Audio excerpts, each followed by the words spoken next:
Wife, mother, Duchess. A journey from working class to Windsor. Kate Middleton's rise to royalty and influence is of international intrigue and admired the world over. Taking her place on the global stage overnight, tying the knot with the Duke of Cambridge, and swiftly making monarchy history in the form of their firstborn and third in line for the throne, Prince George Alexander Louis, we document her incredible journey and delve into the often undisclosed but sought-after history of who now is known worldwide as the Duchess.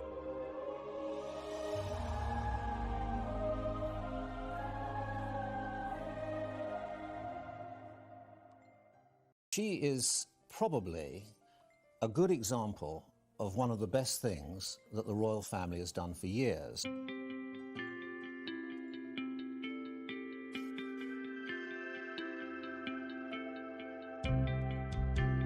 She is a very beautiful young woman who's very intelligent and rather polished.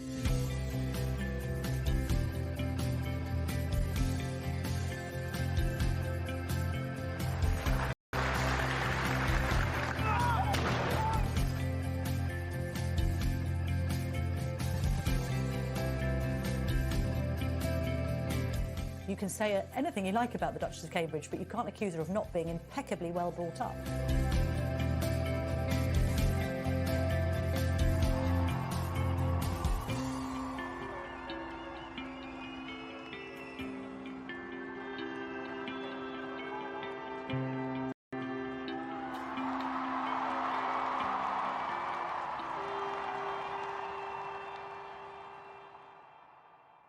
Born the eldest sibling of three, Catherine Elizabeth Middleton was born in Berkshire, England. Raised by mother and father, Michael and Carol Middleton. Both, of highly different backgrounds, found love was in the air as they incidentally met at Carol's occupation as an air hostess, and Father Michael's job as an international dispatcher. It was on Michael's side that a glimpse into British aristocracy was already prevalent, born into a wealthy family from Leeds, West Yorkshire. And Carol's side, a decidedly working-class group of coal miners and builders. I think the ways the Middletons have been integrated into royal life, so to speak, has been quite seminal and unprecedented. Often girls would marry into the royal family and their in-laws would sort of be ignored or shoved away. The Middletons are hugely interested, a family that's married into the House of Windsor. And what they did is what good parents have always done. They've invested in education. It cost them a lot of money. They sent all of their three children to good schools. In the case of Kate, to Marlborough School, which is one of the top public schools, which means private in British terms, schools, where she did quite well. It was thanks to this success that Kate, sister Pippa, and youngest brother James were set for an interesting, diverse, and financially forward upbringing. Becoming a student at the University of St Andrews in Scotland, it was here that she first became aware of Prince William of Wales, all through the fortune of sharing a dorm room during her time there. The pair shared several classes during their studies and soon became friends. She was popular, she was diligent, she worked hard. She ended up going on to Down House at the age of 13. And she had two pretty miserable terms there. She didn't like it, she was picked on, she wasn't academic enough, and she really felt the pressure there. So I think after two unhappy terms, her parents decided that they would pull her out, and they went to try Marlborough. The mixed school now in Wiltshire. At the university they shared rooms to start with and then shared a cottage with some friends. And as they said, you know, by their own account, they said that they were friends first and then the romance began. And it seems that the royal family were protecting William. It's about William to start with, but then William and Kate when the relationship began, because they did a lot of their early courting in St Andrews at the Queen's estate in Balmoral. Away from prying eyes, lots of privacy, lots of time to develop the relationship. They were friends at St Andrews University before they went on to start going out with each other. Kate at the time counselled William in changing his course. He didn't like what he was studying and she encouraged him not to leave and go back down to London, but to stick with it and do something a little bit different. It wasn't until 2002, after Kate's appearance in an exclusive fashion show fundraiser, that William became more and more intrigued by Miss Middleton, especially the dress that she was wearing that evening. We have a very particular picture of her in that respect. She's quite reserved. But, you know, this is the same girl that when she was trying to pull Prince William, she was wearing a see-through out dress and sashayed down a catwalk. So, you know, that was quite a bold thing to do. So she can't have been shy or backward at coming forward in that respect. So I think we get one impression of her in that respect. When they split up, she went to a bunny girl party, dressed with the ears and everything. So look, there's got to be two sides to her, but at the moment she doesn't really seem to want to put a foot wrong. Does it occur to you that it's somewhat inappropriate for a future Queen of England to have been photographed in? It does, but back then I'm sure she had her reasons for wearing it. We still don't know whether she was put in it or if she chose to wear it, which I like to think she chose to put it on because she thought it might be a bit of a showstopper. It's a part of history. Such a bond together, particularly on his side, was the fact that they had kind of quite different, very different backgrounds. He obviously had his parents had gone through a divorce, and then he had the tragic death of his mother, whereas she was quite an ordinary girl by all accounts. She lived a quite idyllic life. Her family got on very well. It was all very harmonious, and it was almost like she brought something new to the table for William, and so he found a bit of solace in the fact that she had such a tightly knit family. He really enjoyed going to visit her parents at weekends, and I think that probably gave him something that he didn't have from his own family. After a complex start for the pair, romance was in bloom. The relationship was held closely undercover, mostly due to the prince's extreme distrust of the press. However, a slipping, cautious approach led to Kate being caught by paparazzi while on a royal family ski trip, leading to an immediate response and their relationship being the subject of intense scrutiny, prejudice and tabloid attention. Rumours spread that Middleton was certainly more than a close friend, and some tabloids led the headlines, suggesting she was being groomed for a potential position of royalty. What you have with William is a guy who has learnt lessons, and there's really nothing any of those grey-suited men from Clarence House could genuinely tell William that he doesn't already know about the press. And he understands the media. He understands that as a royal you're never going to be elected, but that doesn't mean that public opinion isn't incredibly important to you and your longevity. And William, I think, really understands that. He gets it. He is very, very open and willing to forge relationships with the press. But he wants it on his terms, and he does not want a repeat of what we saw with Princess Diana. At all times, they were highly discreet. They were almost never seen together. They were, even with their friends, they didn't allow any gossip to start. People speculated, but there was nothing definite which proved that they were an item. And I think the fact that she was discreet and that she wasn't blabbering on about her love or her regard for Prince William, I think that stood her in good stead. I think everyone was terribly nervous, not least William and Kate. I mean, it was the first time they had met the British media. I'd seen them at nightclubs before. I'd spent my time, watching them at polo matches and charting this amazing relationship. But the first time really to actually sit down and talk with them, I remember Kate being very nervous, but incredibly sweet and kind, and interested in what we were doing and how we were the story, and they both just seemed so well matched. You could see it in their body chemistry even at that stage, and on a moment fraught with nerves. They were about to meet the world's press. All the paparazzi and the photographers rather were waiting next door to take their picture. I remember William having his hand in the small of Kate's back, guiding her, making sure she was all right. And I think that's what you've seen over the years. He has wanted to just make sure that she is comfortable. I think there's a huge amount of trust there, not just between them, but their circle of friend, their social circle of trust, their closest friend who would never dream of leaking anything to the press and really protect them. I think equally, one of the secrets of the success of their marriage is that they do seem much more equal than, say, for instance, Charles and Diana. I think as well, Kate has been very careful not to upstage her husband. I think that she's the yin to his yang in that he, although a level-headed, down-the-line kind of guy, can be prone to a few temper tantrums, perhaps, and likes to dig his heels in and knows his own mind. And I think because sometimes quite angry, one gets the impression that Kate's the one sort of pulling him back and reining him in and saying, all right, let's just keep calm. And I think as well, why Kate's brilliant for William is she has been so well brought up in such a loving and stable family, the kind of family, let's face it, the prince has never really had, that's hugely grounding for him. And actually her middle-classness and her lack of aristocratic airs and graces and the fact that she isn't royalty is no bad thing, because it dilutes the royal family a little bit and it reminds this man who has been brought up knowing nothing else but royal life what real life is like. And I think for their children that provides them with a much better grounding with which to grow up. Never before have members of the royal family been seen in the same way as we view celebrities, but Kate and William are a very good-looking pair, and because they come across so down-to-earth, I think we're viewing them in a completely different way.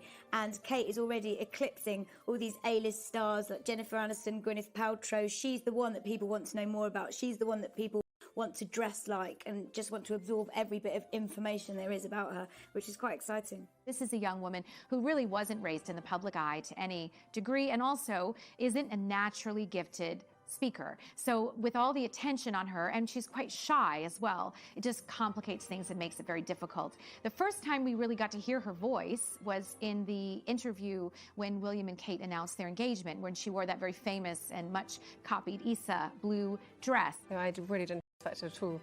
I thought he might have sort of maybe thought about it, but no. It was a total shock when it came, and very excited.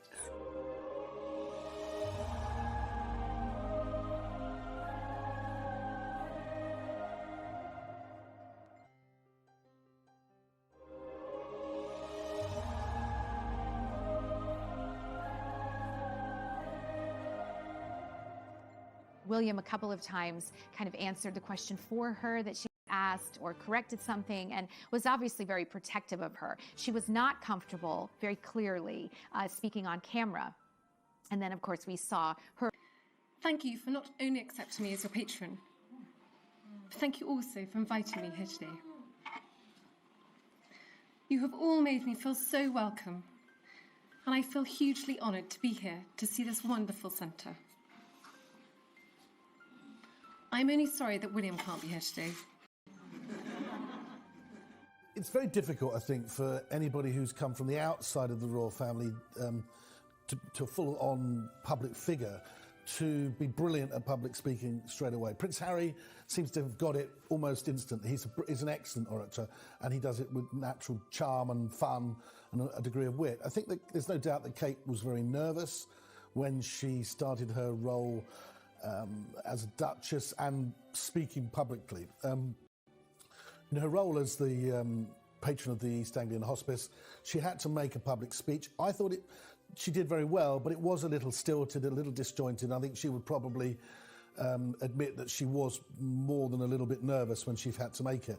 But in time, I think she's improved. She's undoubtedly had some help, I would think, from external advisors. I mean, Princess Diana herself used Peter Settleton to help train her in public speaking. In fact, she used to have marbles put in her mouth to help her speak more clearly. I don't know if Kate's gone to that extreme, but she certainly has improved. She's certainly more confident.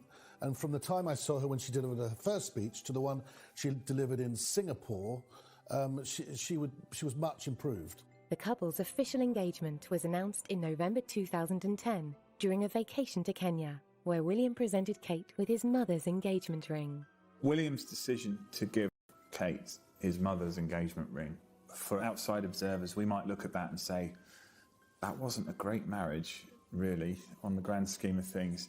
I think what it means for William has a far more intimate meaning. Prince William will rarely ever talk about his mother publicly. He will very, very rarely do anything to kind of draw comparisons with him and his mother. And certainly he hates the thought that Kate might be seen as the new Princess Diana. But his decision to give her his mother's engagement ring, I thought, was very significant, because it sort of showed that William wanted his mother on his big day to be right there at the very heart of what was going on. And actually it was quite, in a non-sort of soppy way, I thought it was quite touching. And the ring gives us all permission to look again at this union, particularly because Charles and Diana's marriage went so bad and began, we now know, on such rocky foundations. It may be that we're imagining it, we're just hopeful and optimistic, but it looks like this one is different. It looks like this one is very much, people would have inevitably made those comparisons privately. I felt on the day when it was obvious that was the ring he'd given her, I felt that was his way of taking control of that narrative and taking control of that story. That's what I think it was. William and Kate, to me, are about the future. I don't like to look back and compare her to Diana, because she is her own woman, and William and Kate, I think, have their own idea of what they want to do. The couple then announced plans to live in North Wales, where Prince William was stationed with the Royal Air Force after their marriage. Well, actually, William has got a kind of cake-and-eat-it scenario because he's gone and retrained as an air ambulance pilot, which means he can remain flying, which is his first love. It also means he can have a career aside from the royal family, and it's in a perfect arena, of course, because he's going out and helping to save lives. Well, before I started Search and Rescue, I had a little brief introduction to it, and it was immediate to me. I spent 3 hours flying with the guys, and it was totally apparent to me straight away how important the job is, and the skills the guys employ, the flying aspects, the general airmanship you need to have around you, and all the wits you need to survive the weather and whatever sort of situation you're thrown into. It definitely is advanced flying, and it's rewarding, so it put the two together, and it's a fantastic job. I think it's important that he has that time where he feels he's doing a proper job, as well as the time when they spend together when they are working together as members of the royal family. No, it's pretty rich coming from a ginger, so I'm quite happy to get that on the spot. Peter's a good-looking ginger, it's all right. Peter's both. After the official announcement of the pair's engagement, it was 6 months after, on April the 29th, 2011, that the marriage was to commence. The marriage, the ceremony, the wedding, just actually puts a seal on what everybody has been aware of for a long, long time. As Prince Charles said when he was asked about the engagement on the day it was announced, well, he said they've been practicing long enough. So maybe we just ask your reaction to the wedding, please, sir? Yeah, obviously thrilled, thank you very much. Practicing for long enough. So it's been very important for the royal family this time around to make it clear that they're not trying to push the idea of some sort of fairy tale wedding. This is about a wedding between two ordinary people who love each other. And so they wanted to really par down all of that frivolity. So the dress was much more simple. For example, Kate arrived at the cathedral in a car rather than a coach. And so there were a whole load of subtle differences throughout the day to make that very, very clear. Closer eyes were on the dress that Kate was due to wear, designed by Sarah Burton, a fact that remained a secret until that day. In terms of style, Kate Middleton is very serene. She's not someone who would wear anything particularly outrageous, apart from the see-through dress she modelled in her catwalk show at university, which has appeared in every single paper ever since those two got. Kind of style that a lot of women actually feel that they could replicate because it's nothing too complicated and fussy. Yes, she's very tall and slim, so she can carry a lot more off than perhaps everyone can, but she's just very, very well groomed. She seems to know exactly the kind of thing she likes. She always wears kind of your wraparound style dresses that are just down to the knee. And she's now this real figurehead for style in all sorts of magazines. My magazine's writing about her all the time. So it's her dresses and particularly her hair and how you get it so glossy. I think Kate Middleton has enough courage and individuality to choose from all over the world who she wants as her designer. Well, believe me, the decision about what dress designer all of the Middletons were going to use raged for some time, and it was a really difficult decision for them. For example, Carol Middleton, she was going to have a dress designed by Linda Chirac, and then she shoved that out of the way at the last minute because all of these women knew picking a dress designer was so important. Tying the knot at Westminster Abbey in London, all eyes were on the most important royal wedding since that of Charles and Diana. This is when the British come into their own. We have all the equipment, we have the household cavalry, we have the wonderful carriages, we have those ancient Rolls Royces, and there's a great spirit here. A spirit I think you could say was evocative of 1981 and the wedding of Prince William's parents, Charles and Diana. There's a real enthusiasm for it. What my opinion of the dress was that it was youthfully regal. It was modern with a classic twist to it, which was fantastic because I didn't want Kate to sort of lose touch of Kate in the whole pageantry of this occasion. And I think Sarah Burton for Alexander McQueen did a sublime job. I think the lace was so effortlessly executed. It was almost as if she had like a white tattoo all the way down her arm. The fine buttons, and then you saw that quintessential McQueen detail on the ruff of the spine. I thought the skirt was just enough skirt for a venue like the Abbey. I think, to have something slimmer with a long train, she might not have filled that space with the sort of ease as she did with this dress. But I thought she looked very, very beautiful, very exquisite, seriously polished. Royal sources tell me that the royals indicated very strongly to Kate that they would prefer her to wear her hair up for this very special occasion. However, Kate had her heart set on wearing her hair down with long flowing curls, which is her favorite way to wear it, and actually William's favorite as well. They ended up compromising on her look. She had kind of a half up, half down. So from the front, she had an updo. From the back, she had the long flowing curls she wanted.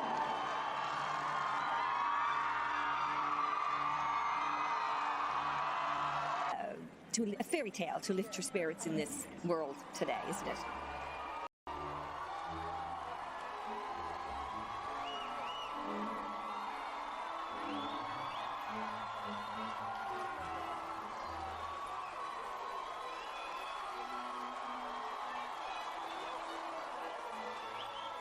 Prince William looked fantastic in that sort of royals and blue red uniform, very unusual, matched the red of that carpet that went up the centre of Westminster Abbey. He looked marvellous, and the white gloves when he was waving at the crowds, he looked the dashing prince. If only he could have ridden up to Westminster Abbey, he would have been the perfect prince, wouldn't he? William and Harry, when they came out, I mean, it was all about metallics, wasn't it? I mean, especially with Harry, with the gold braiding and frogging. I thought William's choice of the red was fantastic. I mean, Kate's heart must have gone pitter-patter completely when she saw her prince standing there. And I caught that glimpse of Harry when he took a sideward glance at seeing Kate while William turned the other way, and he said to his brother, "She's beautiful." And that was really, really charming between the two boys. And it was very important to Kate that William be surprised when he saw her. And he certainly seemed to be even getting a touch emotional when he turned and finally looked and saw his bride. Of course, Harry at his side was peeking the whole time and even was overheard saying to William, "She's here, she's here." It was a very exciting moment, very romantic moment.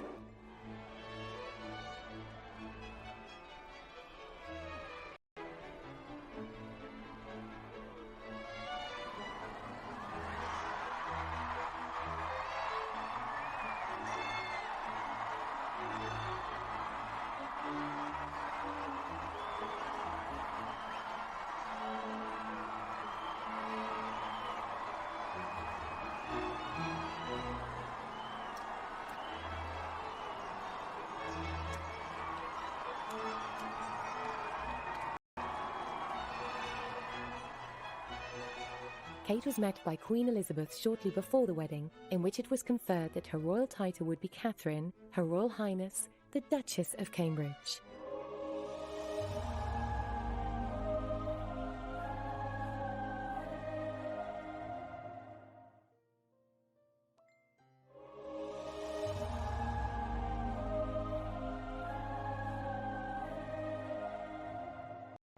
From the beginning, Kate Middleton had a great deal of support from the royal family, which was really instructed by the Queen, to make sure that she knew as much as she could possibly know in what to do in every situation.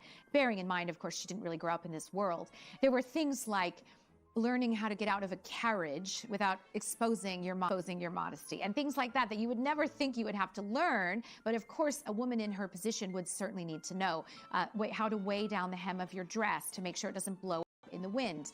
There were all kinds of small details, little bits of etiquette, how to sit, who to curtsy to, who not to curtsy to, what fork to use, whatever else, that they felt she needed to know. She was actually given lessons on how to be a royal wife.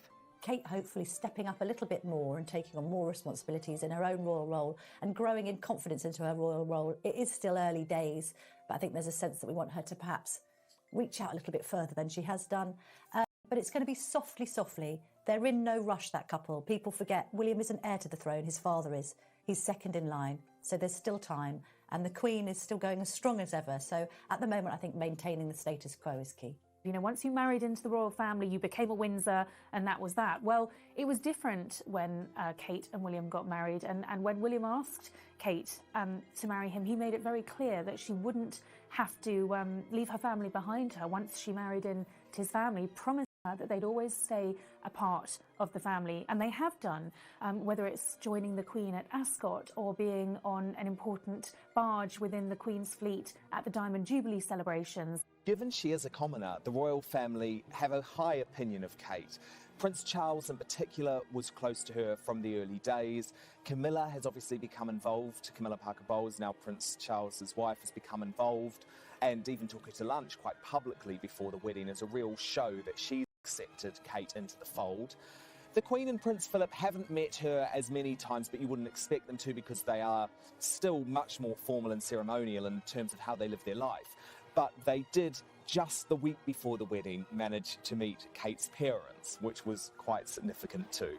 Given the history of previous royal weddings, the question was how sustainable the relationship between William and Kate was going to be, and how long their partnership would last. However, it was clear that this was not your average pairing, and it was an opinion held high that their romance and longevity as a husband and wife showed no signs of stopping. I think the prospects for William and Kate's marriage are extremely good, and the reason I think that is because, quite uniquely for a royal wedding, their relationship grew out of cold winter nights spent in a university digs having spaghetti bolognese and talking about anything other than being a prince or princess. Their relationship has grown out of being just William and Kate, and I think that that's something that throughout their married life, as much as they can, they will try and retain, and if they do, then the prospects for them staying together for a long time will be very good. I think Kate and William have a good chance of making this work. They are both very committed to the monarchy. Kate has proven herself to be a team player. She's proven herself to be discreet. She's also proven that she's willing to put her own interests behind the interests of her husband. I think also they've been together for 8 years. They've seen each other through a variety of circumstances, and William seems to be doing a much better of preparing Kate for royal life than Charles did for his mother. So Kate has a support system in William. She has a support system in her family, which Diana also didn't have. And she has a man she's known for 8 years, and she spent an awful lot of time getting to know. I think they've got a good shot. They're a stable, happy family. They represent what is good about marriage and what is good about having an extended family. And the royal family themselves, that is part of their role. I'm sure the Queen is delighted with that. It's tough being married. Whether you're a prince or you're a pauper, it's tough. You have to work at it. It's a constant renewal every day. I'm sure that they will have their problems. They've had some problems in the past, but they've come through those problems. And as they say famously, what doesn't kill you makes you stronger. And I think they have got a very, very good basis for the marriage ahead. It was inevitable that when moving into royalty, Kate would have a fair share of comparisons to the late Princess Diana. Becoming Duchess of Cambridge left fans of the monarchy curious of how she would settle and her similarities to William's mother. People are always asking me, well, how alike is Kate to Diana? And I always say that they're actually incredibly different women. They look very different. You know, Diana was blonde, beautiful and leggy. Kate's beautiful and leggy and brunette. They're, you know, they look very different. They are very different people. And I think particularly in the early stages, there was a desire, largely by the press, to sort of see how Kate would live up to Diana's image. And I remember William saying that there was no expectation, that these were big footsteps, and no one expected Kate to fill them. And I think what Kate's done, which is so commendable, and you really have to take your hat off to her, is she's forged her own identity within the royal family. She hasn't tried to emulate Diana. You know, she's a style icon, but I'd say she's quite a reluctant style icon. She's wanting to put her stamp in other areas. Within the comparison, there are huge differences. She's 10 years older than the Princess of Wales was when she married Prince Charles. She's more educated. She's more experienced. She comes from a very stable family in which she's clearly very happy. Diana didn't have those things, did she? She had huge charisma, huge inspirational things that she did, and she had massive natural ability with people. You know, we've all seen it, we all know it. It's well documented and accepted. But Kate Middleton looks to be a different creature. And I think she'll just show that herself. And you couldn't try and measure yourself against Diana because she was a really seen as an icon like Princess Diana was. And I think that's because Diana was had frailties and faults as well. Kate hasn't really put those out there. She's almost too good to be true sometimes. And I think a lot of younger people find the overwhelming privilege that she has, and the fact that she maybe stuck around too long to marry Prince William, as both seeing a little bit against her. And I think were Diana here, I think she would approve of Kate Middleton. She might feel like some mothers do, oh dear, I don't want to lose my son to any woman, you know. But I think she would approve. She would see in Kate Middleton some admirable qualities, and she'd feel that her son would be safe with her. I'm sure of that. I think she would approve of it immensely. I think it's really important that she doesn't look anything like her. I was thinking that the other day. Looking at the engagement pictures, she's a beautiful woman. She's developed a style that's very classic. It hasn't changed dramatically over the years, but it's just a classic, more groomed version of what she always was, it seems to me. Whereas Diana was she was that coltish teenager, wasn't she, who didn't have a sense of style, wore clothes that were 20 years too old for her to start with. She really got it a few years down the line. You know, that was her, you know, one of her huge successes was fashion. But I think Kate Middleton's a different life story altogether, and I think that will be the bedrock of how she copes with that comparison, because there is no comparison to be drawn. I think that's the ultimate cushion on which she can fall. Humanitarian work played an important part in Princess Diana's life, both at home and abroad. Her interests were reflected in the organisations of which she was patron or president. With her impact on such admirable work, it was seen fit that from Kate's turn from fiancée to Duchess, she would also hold a pivotal role in similar contributions. Set out her stall that she wants to support, in the first instance, children. So she's supporting some hospice charities, each the East Anglia Children's Hospices. She's equally decided to be a volunteer scout, so supporting children out and about, enjoying country pursuits as she does. She's also been involved in action on addiction, so she's saying that she wants to help people. She thinks that addiction is the root to quite a lot of society's ills, be it children or their parents, and so she wants to get involved in that.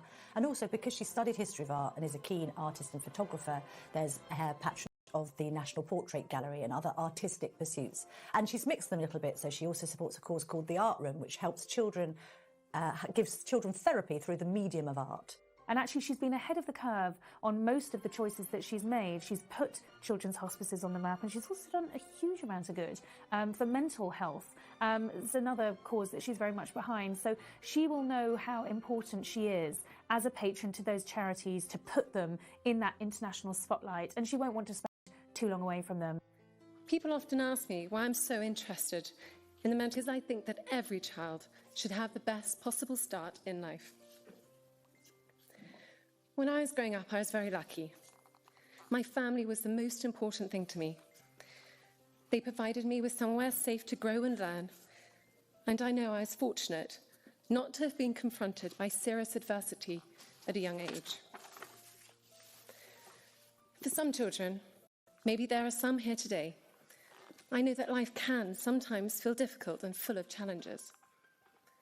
I think that every child should have people around them to show them love and to show them kindness and nurture them as they grow.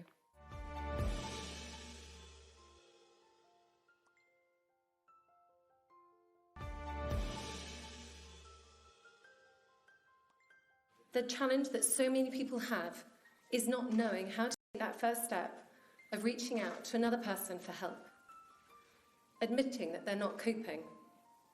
Fear or reticence, or a sense of not wanting to burden another, means that people suffer in silence. The importance of support for these charities is no more prevalent than the work that Prince Harry has accumulated over the years. The conservation of wildlife, promoting sport amongst the young, and healthcare across all nations. Kate has had to put in a great deal of work to do the same. However, this is no competition, as Kate and Harry have a long history together, of which she has gained support, been able to confide in, and most of all, a friendship. Well, Harry and Kate have a very warm, affectionate relationship. You know, Harry grew up without a sister and without a mother to a great degree, and Kate gives him a feminine perspective and a feminine touch that he really was lacking, I think, growing up. And it's really nice for him to have that kind of family member. One thing I've noticed ever since Kate was on the scene is the closeness and the fun between them with her and Harry. I remember even the Garter ceremony in Windsor, where Prince William was all dressed up in the fine robes of the 12th century Garter order, and you could see William looking all very serious, but also Kate and Harry were in the audience, and he was just digging her and joking and making fun of his brother. And I'm sure that happens quite a lot, because he is a joker, he is fun, and it's quite a good relationship, I think, for her to have Harry as a brother-in-law. Prince Harry is somebody that's this lovable rogue. The British press can't get enough of him because he's this real naughty character, and you've never known a member of the royal family to behave like him. He's the one you can always rely on for making the biggest gaffes possible. He'll turn up to a party in a Nazi uniform, completely unthinking about what he's doing. He'll go to lap dancing clubs. He's always seen stumbling out of nightclubs looking very squiffy-eyed. You can guarantee he's the one that's probably the last person standing, the last person to have the drink. And I think Prince William is the heir and Prince Harry is the spare. Friendships within the royal family and charity contributions aside, the question on the lips of the nation after William and Kate tied the knot was how long it would be until the world would see a royal baby. For some, it was an agonising wait, until an official announcement in December of 2012 that the Duchess was pregnant. Obviously, there'd been an awful lot of anticipation as when Kate was going to announce that she was pregnant. I mean, in fact, I think the announcement was suggested for about 6 months beforehand. Everyone was writing in the papers that she was pregnant. The palace had put out the official announcement as she was en route to the hospital because she'd had problems with the pregnancy, and it was felt that William and Kate didn't want to even tell the Queen or Prince Charles that she was pregnant until they were absolutely certain everything was okay. The birth announcement for Prince George did not go according to plan. Kate was forced to announce prior to being 12 weeks pregnant that she was in fact expecting because she was hospitalized for very, very severe morning sickness. You know, William and Kate had talked at length about how they wanted to make this announcement to the world, and it certainly wasn't going to be this way and at that stage in the pregnancy. Most celebrities, particularly royals, wait until that first trimester is finished before they make any happy announcements. But because Kate was taken very suddenly to the hospital because of her severe morning sickness condition, the palace was forced to issue a statement as to why she was there, and the news of the pregnancy was leaked. Well, back in 2013, there was huge celebration over the birth of Prince George. I remember broadcasting for numerous international networks outside Buckingham Palace. Of course, it was the great Kate wait. I mean, we didn't know when this little baby was coming along, but when it was announced that the Duchess had gone into labour, I mean, there was no space in that press pen, I can tell you. We were all very, very squashed together. When news broke of Kate actually having given birth, I think at 8:34 in the morning on that Saturday, the press obviously instantly started speculating, well, will she leave today? And thinking as a mother, I thought, yeah, she definitely will, because you don't necessarily want to hang around hospitals too long, even if they are the Lindo wing and private and offering all frills. People were sort of looking at their watches thinking, can she do this? Can she have a baby by breakfast and be home at Kensington Palace for tea? And when we got wind of the fact that Kate's hairdresser had gone into the building, we knew, oh, hang on, you know, she's going to make an appearance. In vintage Duchess of Cambridge style, she turns out in high heels and looking effortlessly elegant, even though she's given birth just hours earlier, which is a testament to her and how she's able to cope. Not only, I think, in the limelight, but just in this, with this pressure of having to present herself in a certain light. And I think, you know, hats off to her.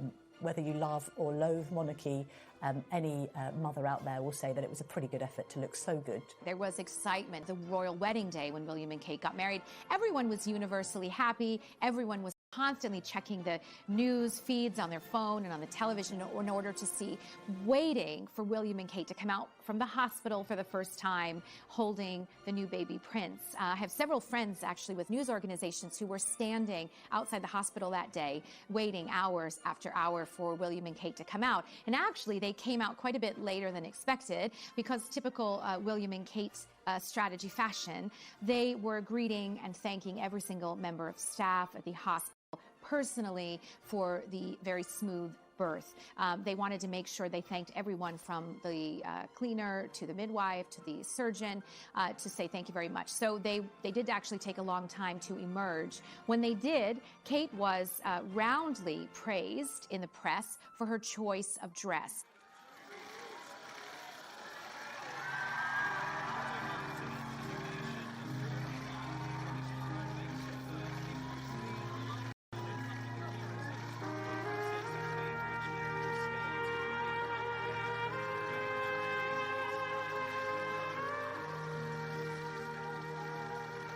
I think it's just wonderful. It's lovely that generations are going on, and William and Kate are just such an asset to the royal family, and Harry as well.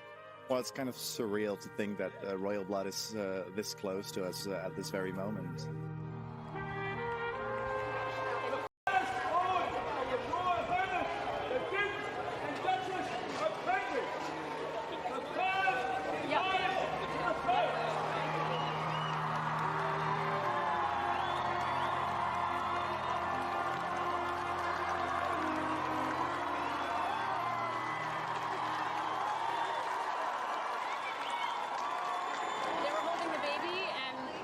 So beautiful and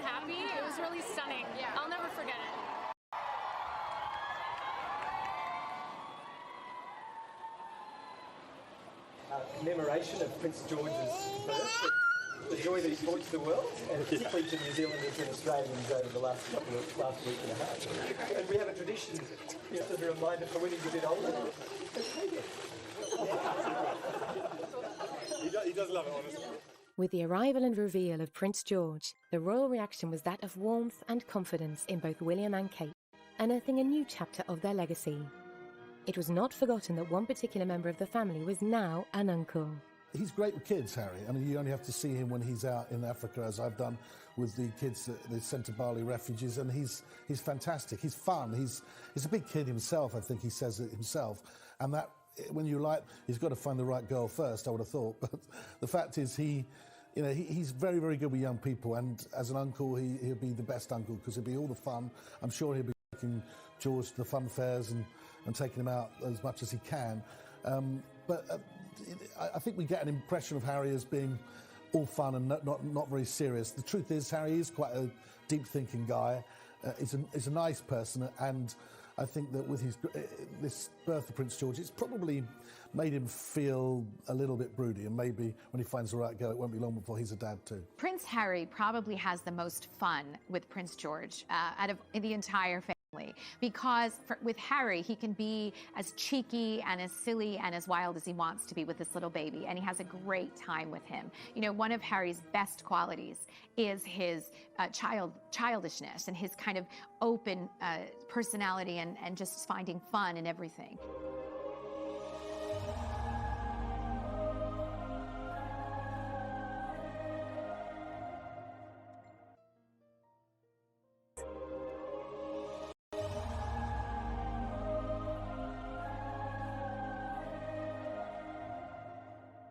And he really connects with George because George, from all accounts, is a baby with a huge personality and character. He doesn't just take a bath, he's splashing, constantly trying to get all the water out. George is a really fun, free-spirited little boy. And I think Harry very much has that personality, and those two have a fantastic relationship. There's no question that Harry's going to be the favorite uncle, possibly the favorite person for George, because he's so much fun.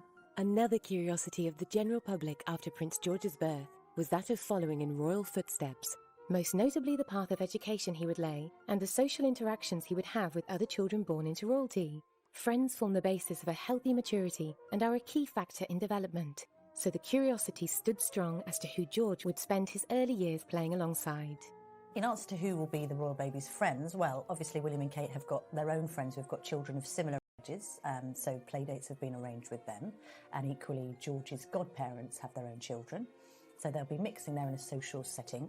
Equally, you might have to remember that there are other great-grandchildren now that are of a similar age. So William's cousin, Peter Phillips, has got 2 daughters. You've got Zara Phillips, who is Prince George's godmother. She's got a little girl, Mia. Apparently, when those 2 babies got together and had a play date, it was, according to Mia's father, Mike Tyndall, the rugby player, absolute carnage, and food was being thrown around and not going in either of the babies' mouths.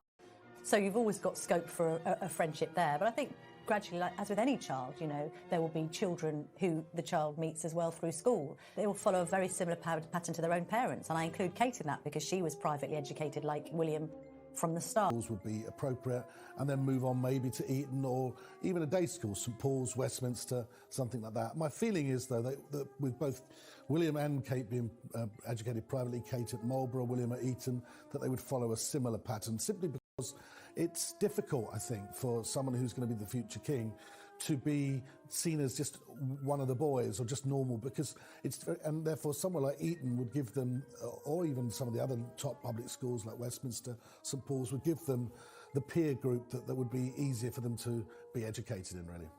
You know, Prince William is a very loving, warm individual, and he and Kate have a very solid and affectionate relationship.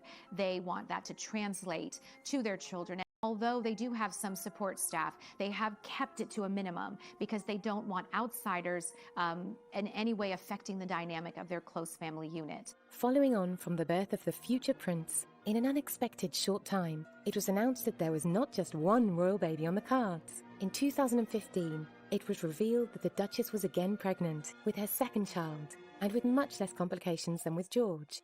Both William and Kate were happy to announce that Princess Charlotte was on her way. And again, the world stood still as happiness reigned over the monarchy with the prospect of a baby sister for their son.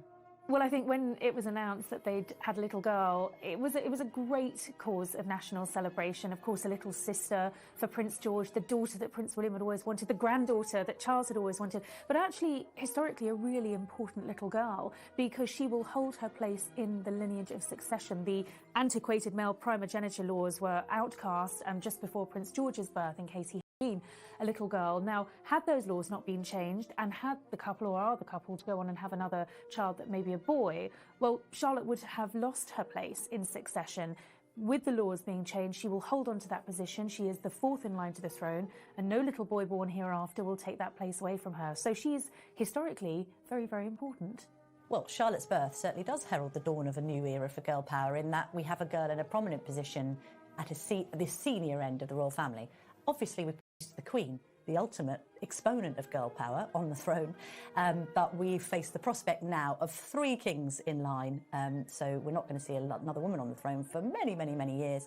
So how lovely to have Charlotte in this role, bringing up the rear. She's rather unkindly called the spare to the heir, as Prince Harry is, but as he has proved himself, it's a role that you can make your own, and I'm sure all eyes will be on Charlotte. In fact, there'll probably be even more scrutiny on her because she's female, but yeah, I mean, how great to have the pitter-patter of pink feet in the royal line of succession.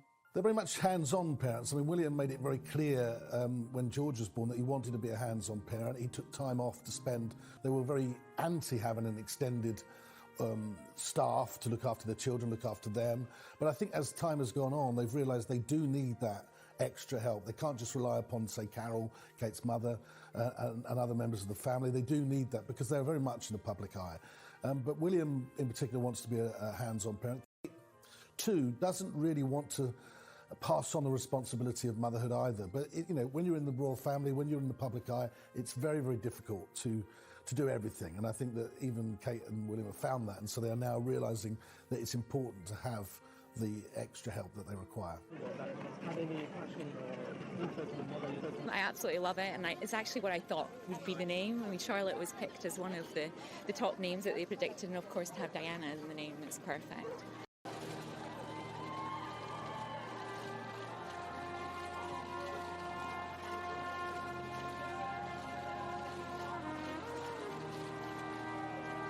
William's got the princess he always wanted. Diana wanted a princess in the family. If she's got her wish, he's got his, and Diana's been remembered in the process. So it really completes it. They've ticked all the boxes. And the other thing about Charlotte is it's the female of Charles. So they've really done everything.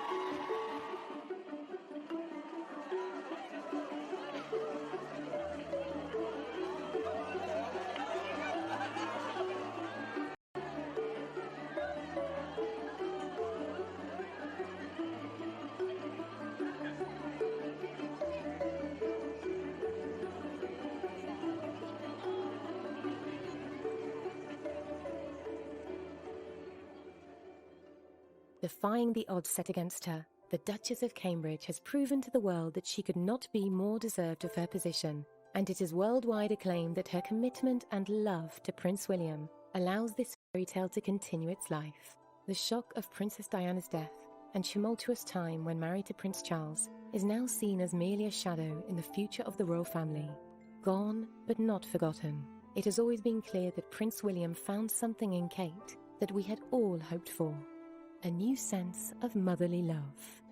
You have to remember that as much as Princess Diana is famous for her warmth and just closeness to her boys, they very much did not have a secure, stable, warm family environment growing up. Their parents were divorced. There was very acrimony.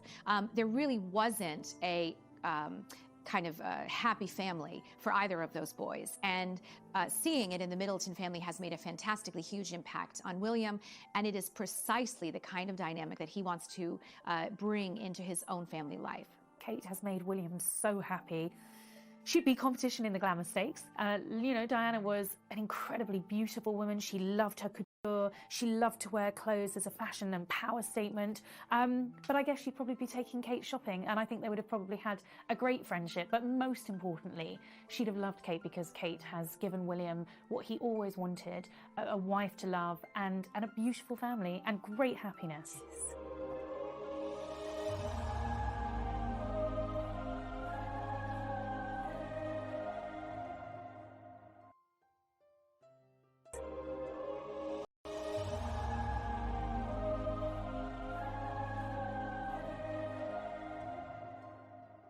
I think that Kate Middleton will be the people's princess. She won't be condescending to the ordinary people. She will be her own self. But I think there'll be a lot of people who can identify with her and her background and where she's come from. And particularly as she succeeds in the job, I think they will warm to her. They will see that she hasn't gone out in order to get a prince. They'll see that it's been a mutually arrived at relationship. And they will recognize that, for once, this is a love match.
schools, where she did quite well. It was thanks to this success that Kate, sister Pippa, and youngest brother James were set for an interesting, diverse, and financially forward upbringing.